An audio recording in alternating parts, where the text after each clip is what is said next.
I want to give an update on the story out of Baldwin, Louisiana with Quawan Charles. Now, the last update that they had was that, the case is being looked at now as a homicide. A lot of brothers and sisters are speaking up about this.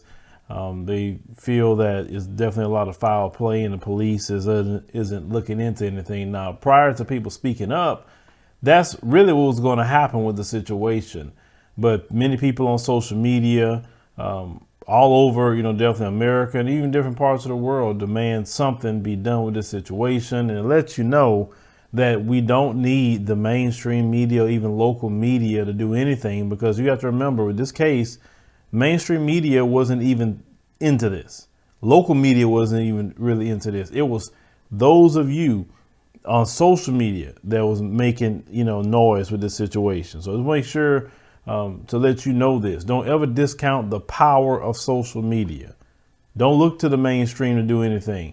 You get the stories out yourself. So the new update was that, you remember, the family was raising money for an independent autopsy. So the independent autopsy was completed, and they said that it is most likely, said that he died from drowning. They say the family's independent autopsy, results now affirm that, but they still don't know how, the how behind his death. It said the findings are from American Forensics. It said the agency did a separate autopsy on Quawan's body. It said, according to the report, it said the experts discovered evidence of a possible drowning, which they note the first autopsy also concluded. They also said the initial autopsy conducted by the coroner's office in Iberia Parish, Louisiana, was thorough. It said the independent autopsy also mentions no signs of trauma or natural disease, and that the body was undergoing decomposing changes upon arrival. They said, with all of that said, they said the jury is still out on Quawan's actual cause of death and the manner of death.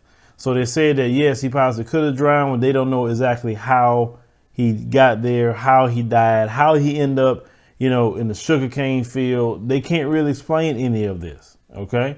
They just know about the lungs, had water there. Now I say the autopsy also is pending a final report on toxicology and histology results as well. Okay. So it said both examinations seem to kind of go with what cops told the family. It said that he probably drowned. But both autopsies found water in his lungs, but the family wasn't buying the drowning theory because of the damage to his face. So the family attorney, Ronald Haley, was told by investigators that they believe that what you saw with his face was the result of wild animals in the sugarcane field where his body was found. However, they said the family's not buying the explanation and said they still suspect foul play. And Haley also said cops are currently investigating this as a homicide. Okay. So they also said that the cops did not even ping his phone from October 30th when he was reported missing. They did it November the 2nd. So the family attorney is saying, listen, they need to start doing this stuff immediately. When somebody is missing, it says the difference between life and death. But just the questions that I have. Okay, if he drowned, let's go with that. Not say that he didn't have no water in his lungs or anything, right? Let's say that he did drown. Why was he found in the sugarcane field? Why? I mean, wouldn't he be found in a body of water somewhere? I mean, somebody could stick your head underneath with water and make you drown that way too. You don't actually have to be in the water and dumping his body into a sugarcane field. I mean, that's the part that I don't have. Now, if you want to say the wild animal thing, we don't know that. Is there any proof to that? But for sure, we know you said he had water in his lungs, but how did he end up in the sugarcane field? That's what I'm getting at. He wasn't found in a lake or a pond or nothing like that.